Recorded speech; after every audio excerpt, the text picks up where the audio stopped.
उत्तरी भारत के मैदानों में दो राज्य थे।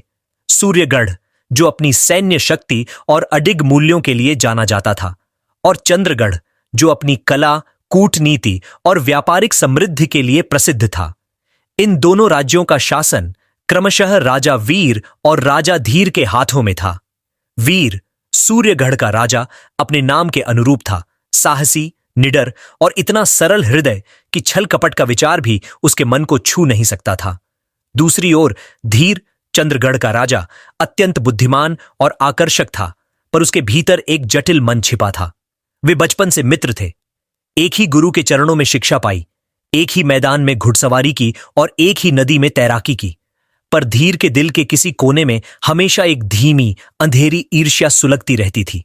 वीर को सब कुछ सहजता से मिलता था, प्रजा का सच्चा प्रेम, मंत्रियों का अटूट विश्वास, और सबसे बढ़कर उसका मन इतना शांत था कि उसे कभी किसी चीज के लिए संघर्ष नहीं करना पड़ा। धीर को हर चीज के लिए योजना बनानी पड़ती थी, चतुराई दिखानी पड़ती थी। वीर का सच्चा व्यक्तित्व धीर की जटिलताओं पर हमेशा भारी पड़ता था। सत्ता संभालने के बाद उनकी मित्रता और गहरी हुई, लेकिन राजसी जीवन की चकाचौंध उन्हें अब बांध नहीं पा रही थी। वीर को महलों की सोने की दीवारें एक पिंजरा लगने लगी थीं, और धीर को राजनैतिक चालें अब बेमानी लगने लगी थीं। एक अमावस्या की रात, जब वे चंद्रगढ़ के गुप्त उपवन में बैठे थे, धीर ने वीर से कहा, मित्र वीर, क्या तुम्हें नहीं लगता कि हमारा जीवन किसी भव्य नाटक के पात्रों जैसा हो गया है? हर दिन एक ही वेशभूषा, एक ही संवाद। मुझे वास्तविक जीवन की धड़कन सुननी है, वह धूल और पसीना महसूस करना है जो आम आदमी सहता है। वीर की आंखें चमक उठीं। धीर, मेरे मन में भी यही विचार कई दिनों से कोलाहल कर रहा है। आओ हम भेष बदलें, कुछ समय के लिए राजा नहीं बल्कि साधारण मनुष्य बनकर घूमें। अगर हम स्वयं को एक साधारण इंसान के रूप में साबित कर पाए, तभी हम सच्चे राजा कहलाने लायक होंगे। अगले ही सप्ताह एक गुप्त योजना बनी। वीर ने एक मजबूत मजदूर का वेश धारण किया। उसके कंधे चौड़े थे, उसने रूखा कुर्ता और धोती पहनी और अपनी तलवार को एक छड़ी के नीचे छिपा दिया। धीर ने एक व्यापारी का रूप लिया।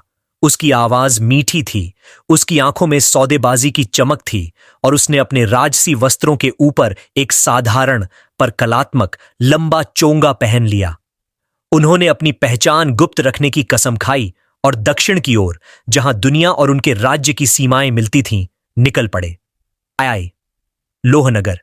भट्टी की आग और लोहाकारनी का रूप उनकी यात्रा उन्हें लोहनगर नामक एक प्राचीन व्यापारिक शहर तक ले गई। यह शहर अपनी धातुओं और लोहे के कारीगरों के लिए मशहूर था।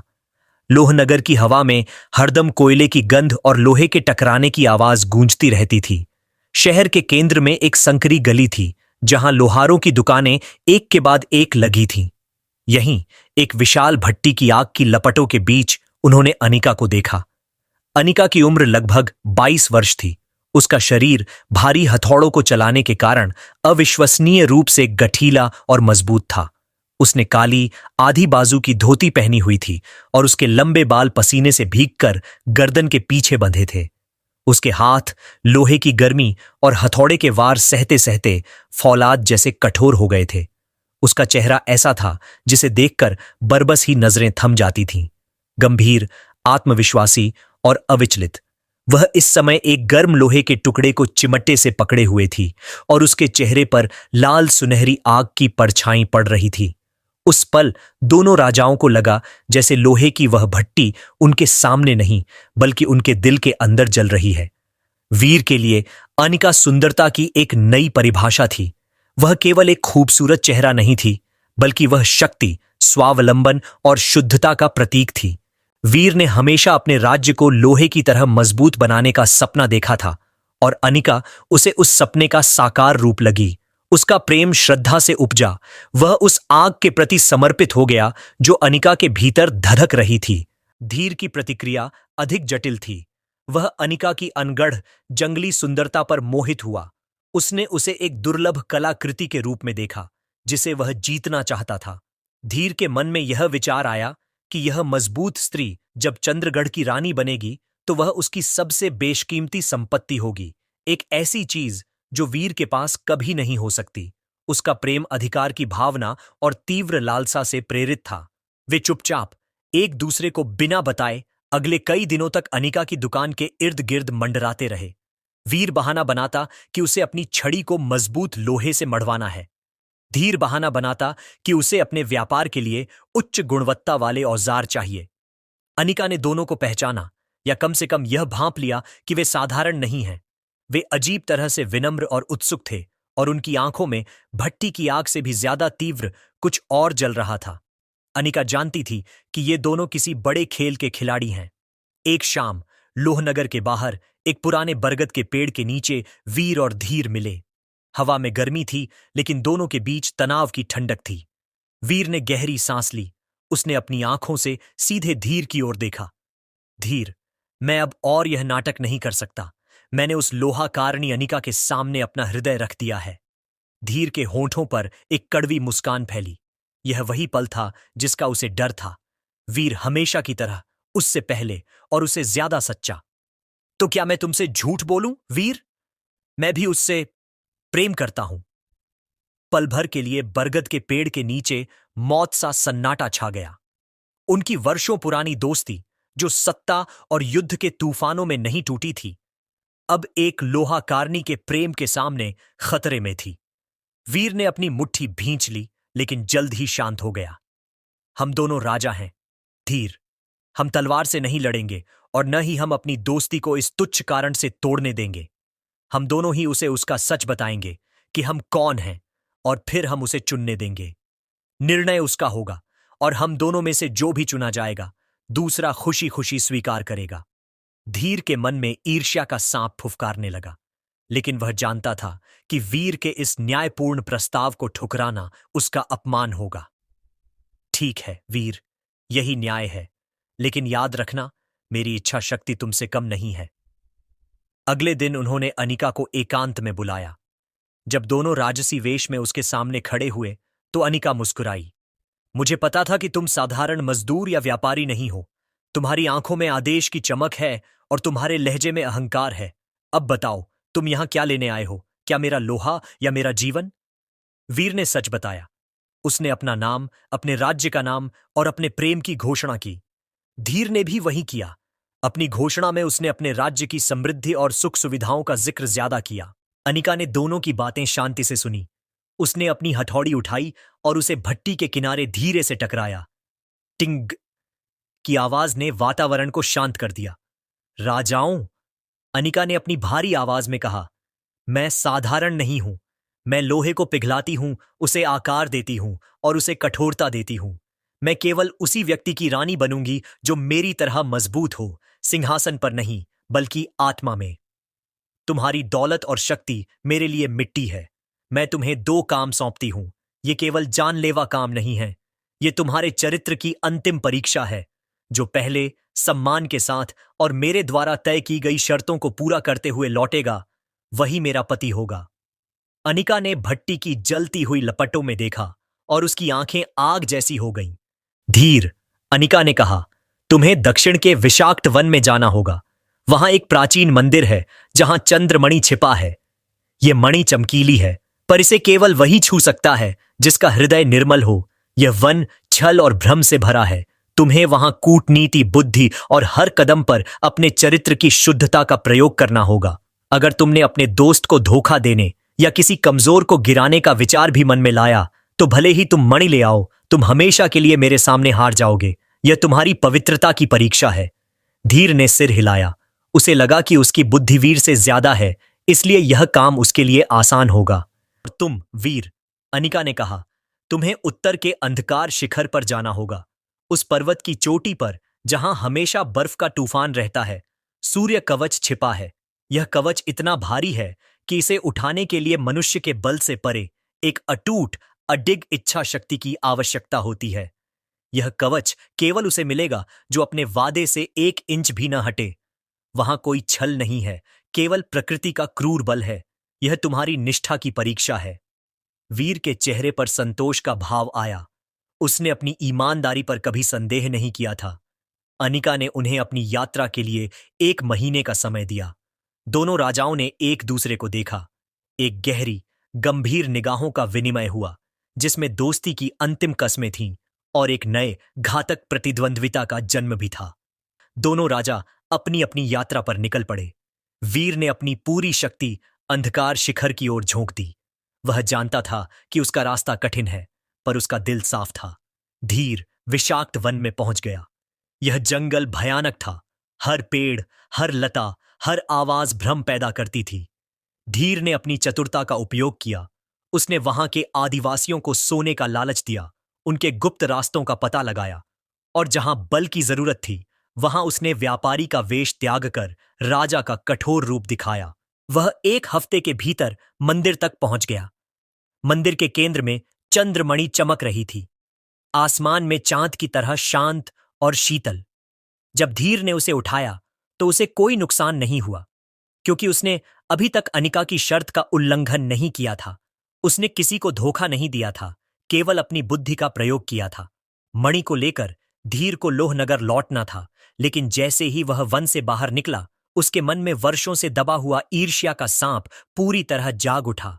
उसने सोचा, अगर मैं अभी लौट जाऊं तो मैं जीतूंगा।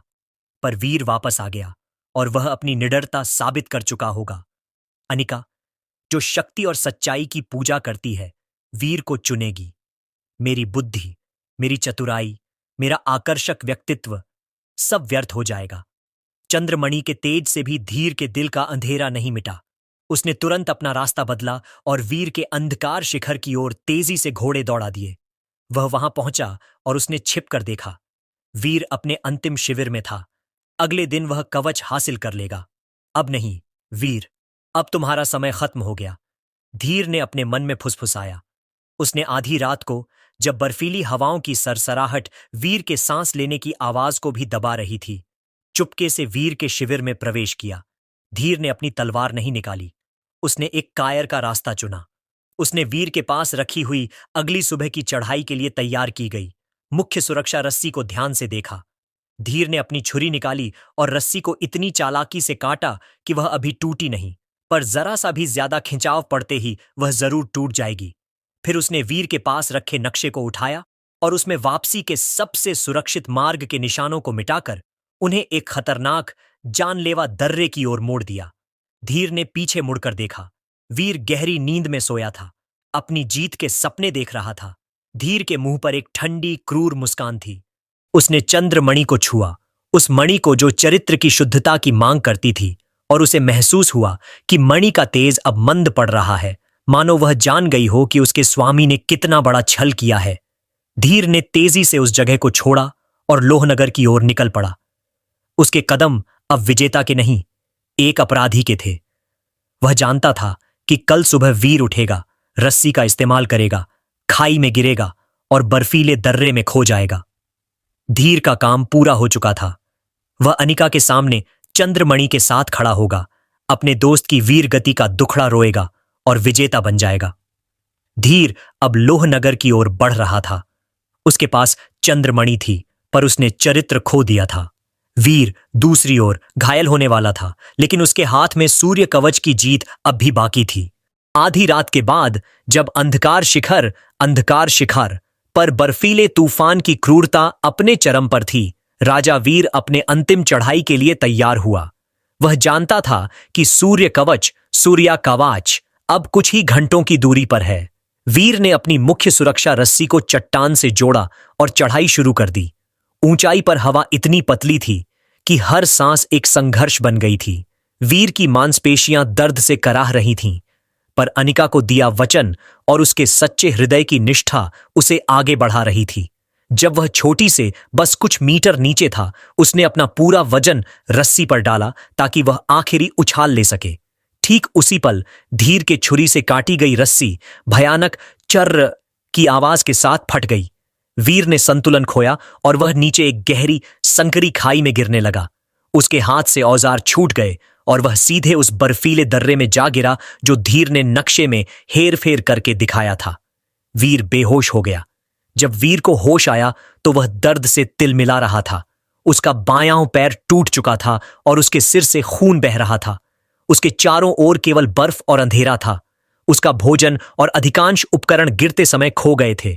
वीर को पहली बार लगा कि वह हार गया है, लेकिन तभी उसे अनिका के शब्द याद आए, अटूट, अडिग इच्छा शक्ति। उसने अपने टूटे हुए शरीर को घसीटा और किसी तरह उस चोटी तक वापस पहुंचने का फैसला किया जहां सूर्य कवच था। वह जानता था कि उसकी जान जाने वाली है, पर वह हार मानने वाला नहीं था।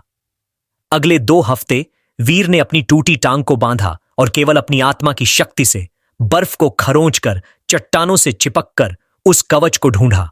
उसकी दृढ़ता ने काम किया। वह अंततः चोटी पर पहुंचा और उसने सूर्य कवच को देखा। यह वास्तव में इतना भारी था कि इसे उठाना असंभव लग रहा था। यह कवच सोने और लोहे से बना था, जिस पर सूर्य का प्रतीक चमक रहा था। वीर ने दर्द से कराहते हुए अपनी बची हुई शक्ति को एकत्रित किया और अपने मन में अनिका का चेहरा याद करके कवच को अपनी पीठ पर लाद लिया। यह जीत केवल शारीरिक बल की नहीं, बल्कि मनुष्य की आत्मा की थी। अब चुनौती थी वापसी। वीर ने नक्शा देखा।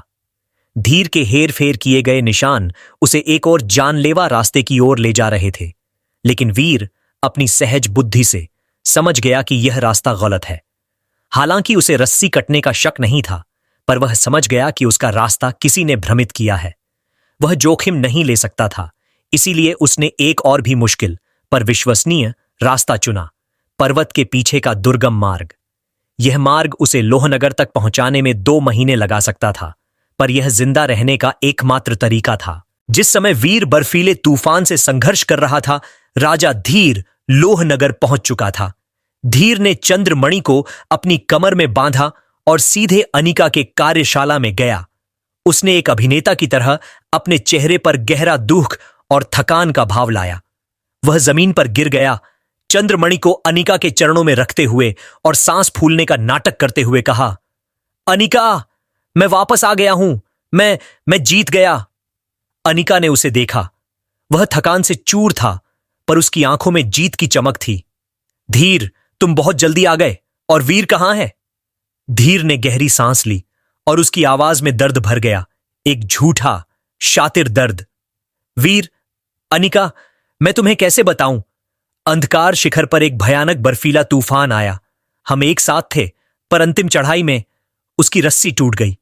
मैंने उसे बचाने की पूरी कोशिश की, पर वह खाई में गिर गया। मैं उसे नहीं बचा सका। मैंने खुद उसकी खोज में 3 दिन बिताए।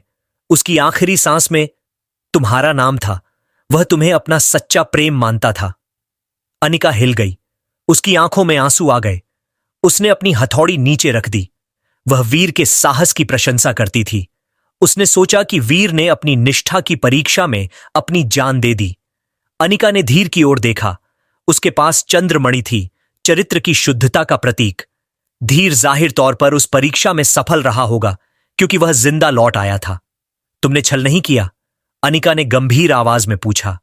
धीर ने बिना पलक झपकाए अपने जीवन का सबसे बड़ा झूठ बोला, नहीं अनिका, मैंने किसी को धोखा नहीं दिया। मैंने अपने मित्र की मौत का दुख झेला है, पर मैंने अपनी शर्त नहीं तोड़ी। अनिका ने अपने आंसू पोंछे। उसने अपने दिल को समझाया कि वीर अब नहीं रहा और धीर ही अब उसका एकमात्र सच्चा साथी है। अनिका ने धीर को स्वीकार कर लिया। मैं तुम्हें रानी के रूप में स्वीकार करती हूं, धीर ने कहा। तुम अब चंद्रगढ़ और सूर्यगढ़, चूंकि वीर नहीं रहा, दोनों की रानी बनोगी। धीर और अनिका के विवाह की घोषणा तुरंत कर दी गई। अनिका को लोहनगर से चंद्रगढ़ ले जाया गया। उसने अपनी पुरानी, पसीने और मेहनत की गंध वाली लोहारनी की पोशाक उतार दी और महीन रेशम तथा भारी जवाहरात पहन ली। विवाह एक भव्य समारोह था।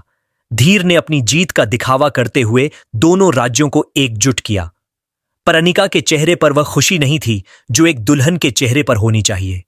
उसका दिल अपनी प्रिय भट्टी की आग और वीर के खोए हुए साहस के लिए तड़प रहा था। राजसी जीवन अनिका के लिए एक सोने का पिंजरा बन गया। वह चांदी के बर्तनों में खाना खाती थी, पर उसे मिट्टी के बर्तन में लोहारों के साथ बैठकर खाना याद आता था। वह नरम बिस्तरों पर सोती थी, पर उसे भट्टी की कठोर जमीन पर आराम मिलता था। धीर, अब उसका पति, उससे राजा की तरह बर्ताव करता था, उसकी प्रशंसा करता, उसे कीमती तोहफे देता, पर कभी भी उसे लोहाकारनी की तरह नहीं देखता था। धीर ने अनिका के लिए एक नया भव्य कार्यशाला बनवाया, पर उसमें कोई भट्टी नहीं थी। रानी, उसने कहा था, तुम अब लोहा नहीं पिघलाओगी, तुम अब इन राज्यों के भाग्य को पिघलाओगी। अनिका जानती थी कि धीर ने उसे जीता तो है, पर उसका दिल नहीं जीता। धीर की आंखें अब अहंकार से चमकती थीं और उसकी हर मुस्कान में एक कृत्रिमता थी। अनिका के मन में धीर के चरित्र के प्रति धीरे धीरे संदेह पैदा होने लगा। वह अक्सर रात को जागकर अपनी पुरानी टूटी हथौड़ी को देखती जो वह लोहनगर से अपने साथ लाई थी। उसे लगता था यह हथौड़ी धीर की चंद्रमणि से ज्यादा सच्ची और पवित्र है। 1 महीने बीत गया। अनिका अब पूरी तरह से रानी बन चुकी थी, पर भीतर से वह लोहारनी ही थी। एक दिन चंद्रगढ़ की सेना का एक बूढ़ा और वफादार सिपाही, जिसे वीर ने अपनी यात्रा का सारा प्रबंध सौंपा था, वीर की गुमशुदगी की जांच के लिए चंद्रगढ़ आया। वह चुपके से महल के बाहर अनिका से मिला। रानी मां, सिपाही ने फुसफुसाते हुए कहा, मुझे माफ कर दें, पर मुझे शक है। राजा वीर का सामान बरामद हुआ था, उनकी यात्रा शुरू करने के पहले दिन का। सिपाही ने अनिका को एक छोटी संकरी रस्सी दिखाई। यह रस्सी दिखने में साधारण थी, पर अनिका ने तुरंत पहचान लिया कि यह पर्वत की चढ़ाई के लिए इस्तेमाल होने वाली विशेष सुरक्षा लाइन थी, जिसे सूर्यगढ़ के कारीगर ही बनाते थे। यह रस्सी, सिपाही ने कहा, किसी जानवर ने नहीं काटी। यह एक साफ तेज धार वाली छुरी से काटी गई है और इसे काटने वाले ने पूरा नहीं काटा, बस इतना काटा है कि यह खींचने पर तुरंत टूट जाए। राजा वीर ने यह रस्सी अपने अंतिम शिविर में रखी होगी और यह उनके सामान से बरामद हुई है जहां वे गए ही नहीं थे। अनिका ने रस्सी को हाथ में लिया। एक लोहारनी को धातु और काटने के औजारों की पूरी समझ होती है। यह कट किसी जानवर का नहीं था, यह कट किसी इंसान का था, और यह रस्सी उस शिविर की थी जहां से वीर ने अंतिम चढ़ाई शुरू की थी। अनिका का दिल तेजी से धड़का। धीर ने कहा था कि रस्सी तूफान में टूटी, पर यह कट किसी इंसान का है। धीर ने कहा था कि वीर की रस्सी टूटी, पर यह रस्सी तो उनके पहले पड़ाव के सामान में मिली है, जहां वीर ने इसका इस्तेमाल भी नहीं किया था। अगर यह रस्सी किसी ने काटी थी तो वह कौन था? और धीर, जो वीर के साथ था, ने यह बात क्यों नहीं बताई? अनिका की आंखों में एक नई भयानक चमक आई, संदेह की चमक। उसे धीर की चरित्र की शुद्धता वाली शर्त याद आई। धीर ने चंद्रमणि तो जीत ली, पर क्या उसने सत्य जीता? अनिका ने उस टूटी हुई रस्सी को अपने मुट्ठी में कस लिया। यह रस्सी अब सिर्फ रस्सी नहीं थी, यह धीर के विश्वासघात का पहला ठोस सबूत थी। रानी अनिका की आत्मा में बैठी लोहाकारनी अब जाग उठी थी और उसने अपने हथौड़े को उठाने का फैसला कर लिया था। इस बार लोहा पिघलाने के लिए नहीं, बल्कि झूठ को तोड़ने के लिए। महल के बाहर का दृश्य पूरी तरह से अव्यवस्थित हो गया। भीड़ ने वीर को घेर लिया। उनका सच्चा राजा, जिसे मृत घोषित कर दिया गया था, वापस आ गया था। रानी अनिका ने महल की बालकनी से वीर को देखा। उसका दिल दर्द, खुशी और क्रोध के मिश्रण से फट गया। खुशी इसलिए कि उसका सच्चा प्रेमी जिंदा था, दर्द इसलिए कि उसने उसे खोया हुआ मान लिया, और क्रोध इसलिए कि धीर ने उन्हें कितना बड़ा धोखा दिया था।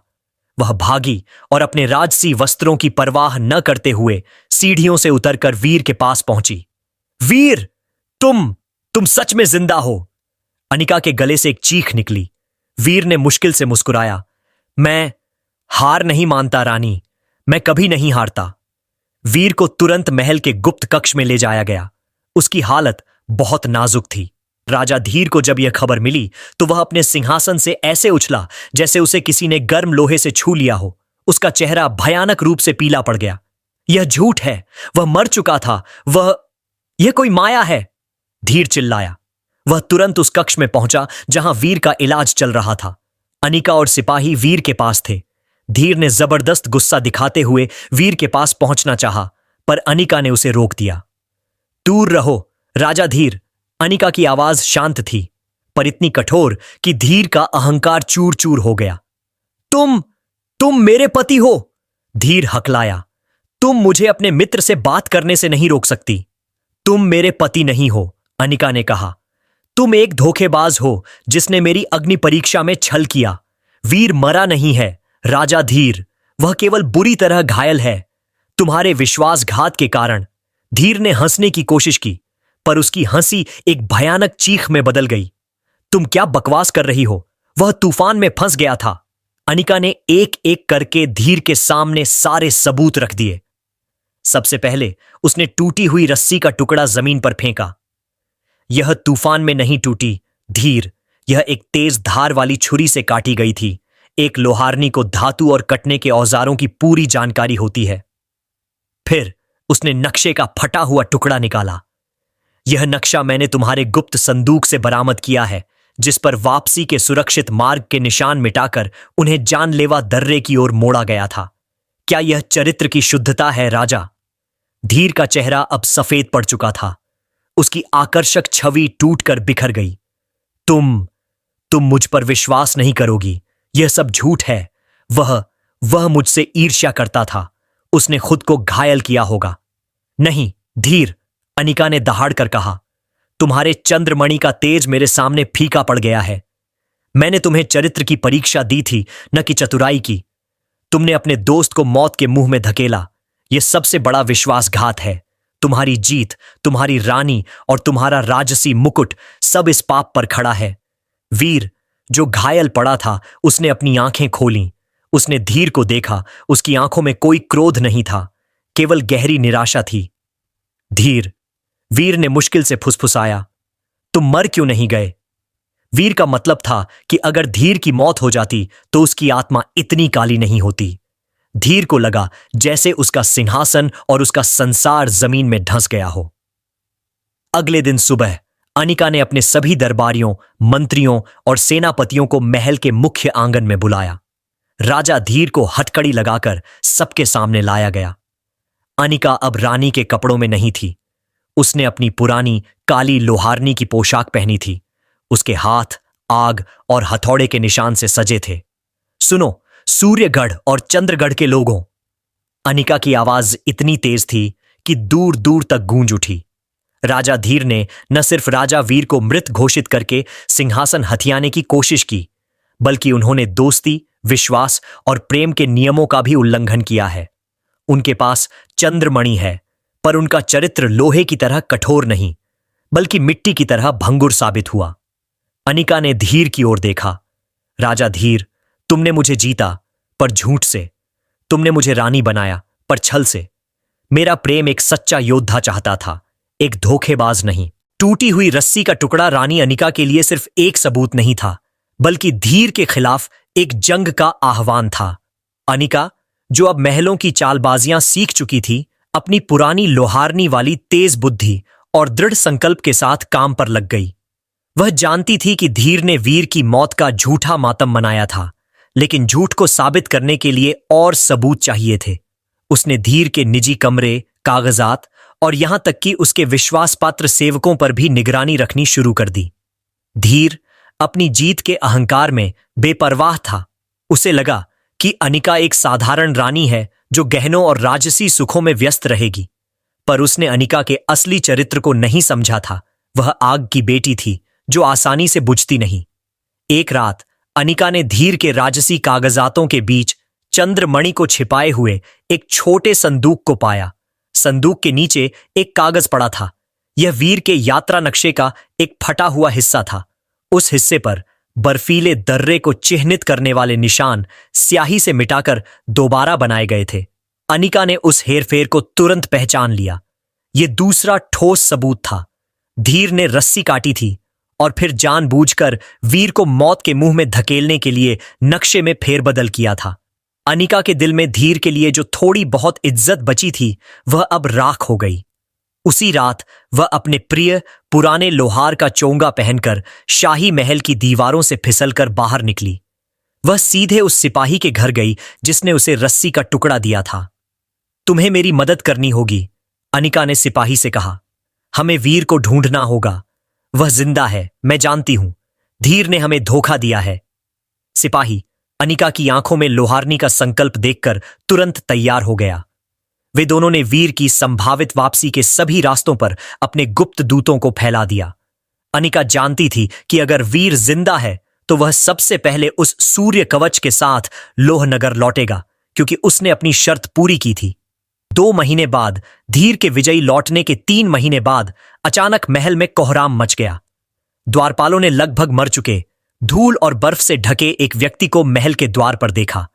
उसके कंधे पर एक विशाल भारी कवच लदा था जो सूरज की रोशनी में अद्भुत ढंग से चमक रहा था। राजा वीर आ गया था। वह महीनों तक बर्फीले तूफानों में घिसटता रहा था, चोटों और भूखमरी से जूझता रहा था। उसका शरीर लगभग समाप्त हो चुका था, पर उसकी आंखें अभी भी जल रही थीं। अनिका को दिया वचन ही उसका जीवन था। आह, अनिका! उसकी आवाज टूटी हुई थी। मैं वापस आ गया हूं। मैंने सूर्य कवच हासिल कर लिया। धीर ने गिड़गिड़ाना शुरू कर दिया। अनिका, मुझे माफ कर दो। मैं तुमसे बहुत प्यार करता हूं। मैं सब वापस कर दूंगा। अनिका ने अपनी हथौड़ी उठाई, जो वह हमेशा अपने साथ रखती थी। उसने अपनी आंखें बंद कीं और अपने दिल से रानी के मुकुट को उतार दिया। यह मुकुट तुम्हारा था, धीर, अनिका ने कहा, लेकिन अब यह मेरी सबसे बड़ी भूल का प्रतीक है। अनिका ने अचानक अपनी पूरी शक्ति से वह हथौड़ी धीर के हाथों में बंधी हथकड़ियों पर दे मारी। क्रैक की आवाज के साथ लोहे की हथकड़ी टूट गई। तुम अब आजाद हो, राजा धीर, अनिका ने कहा। तुम अब इन राज्यों के राजा नहीं हो। तुम अपने झूठ के साथ रहने के लिए आजाद हो। तुम्हारा दंड तुम्हारा जीवन है, जहां तुम हमेशा याद रखोगे कि तुमने क्या खोया। धीर अपमानित होकर रोता हुआ महल से भाग गया। अनिका ने फिर मुड़कर वीर की ओर देखा, जो एक स्ट्रेचर पर लेटा हुआ था। वीर, तुमने अपनी इच्छा शक्ति साबित की है। तुम सच्चे विजेता हो। अनिका ने वीर के पास जाकर उसके माथे पर चोट का निशान दिखाया। यह वह जगह थी जहां उसे धीर के छल के कारण चोट लगी थी। अनिका जमीन पर घुटनों के बल बैठ गई और फूट फूट कर रोने लगी। यह रोना धीर के लिए नहीं था, बल्कि अपनी आंख पर बंधी पट्टी के लिए था कि वह धीर के धोखे को समय पर पहचान नहीं पाई। मैं हारी, वीर, अनिका ने रोते हुए कहा। मैंने तुम्हें खोया हुआ समझा और एक कायर को अपना पति स्वीकार कर लिया। मेरे आंसू मेरे अज्ञान के लिए हैं। वीर ने अपना हाथ उठाया और अनिका के गाल पर रखा। मत रो, अनिका, वीर ने कहा। तुम्हारे आंसू सच्चे हैं और यही तुम्हारे हृदय को रानी बनाते हैं। तुम मेरी सबसे बड़ी जीत हो। अनिका ने उसी पल घोषणा की कि वह रानी का पद त्यागती है। उसने वीर की सेवा की और उसके स्वास्थ्य लाभ में मदद की। जब वीर पूरी तरह ठीक हो गया तो उसने सिंहासन संभाला। अनिका ने महल छोड़ दिया और लोहनगर वापस चली गई। उन्होंने शादी नहीं की। अनिका ने कहा, वीर, तुमने मेरा सम्मान जीता है, मेरा दिल जीता है, पर मैं अब लोहे की रानी हूं। मैं अपनी भट्टी की आग को और अपने लोगों को नहीं छोड़ सकती। तुम्हारा सिंहासन मेरा नहीं और मेरी भट्टी तुम्हारी नहीं है। हमारा प्रेम एक अटूट बंधन है जो किसी मुकुट से बड़ा है। वीर और अनिका ने अपने अपने राज्यों पर शासन किया। उनका प्रेम एक मिसाल बन गया कि सच्चा संबंध अधिकार से नहीं, बल्कि त्याग और विश्वास से बनता है। धीर अपने चंद्रमणि के साथ एक गुमनाम जीवन जीने के लिए मजबूर हुआ और उसे हमेशा याद रहा कि छल से मिली कोई भी जीत अंततः हार ही होती है। यह कहानी एक दिलचस्प और भावनात्मक मोड़ पर समाप्त होती है, जहां अनिका ने पारंपरिक खुशी, रानी बनना को ठुकराकर अपनी आत्मसम्मान और सच्चे प्रेम को चुना।